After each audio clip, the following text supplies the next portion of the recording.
ប្តីអីនោះក៏មិនយកដែរណាបងយកនៅកំងរហូតទៅយើហាងឲ្យយកប្តីសោះទៅមើលតែឯងឲ្យទូលនំ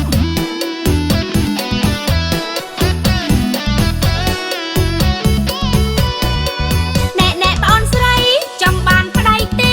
អត់ចង់នៅលឺយូរដែរល្មមតែរកគូរកធ្វើអីចាំគេដណ្ដឹងណែវាច្បាស់ជាយូរទៅបើដូចជាបងជូរមាត់ស្លាប់ហើយកុំនិយាយចឹងខ្ញុំភ័យណាស់បងមិនភ័យទេបានម្ដងឃើញប្រុសម្ដងញ័រសាច់អស់ហើយ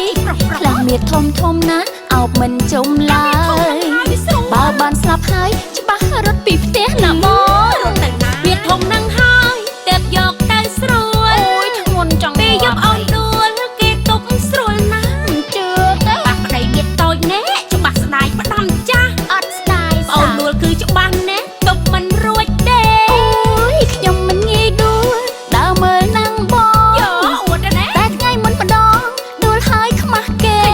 ឃើញថាមិនដួលកងចំប៉ាន់ចាស់មើលស្លាយចាំណែក៏មិនបានស្ដាប់តែម៉ែជេថាដើរប្រហែងឲ្យសុំបើបងជាម៉ែណែក៏ជេដែរវ៉ៃសុំកលុំគ្នាអត់ប៉ុណ្ណានៃដួលកងចំម៉ែឈុំនិយាយហើយកាន់ជើងម៉ែចេះរឿងប្តីអីនោះក៏មិនយកដែរណាបងខ្ញុំសុខចិត្តនៅកំងមកជីវិតហ្មងហើយខ្លាចយកប្តីទៅប្តីអត់ចេះធ្វើការបងតែយកទៅគេចេះធ្វើហើយ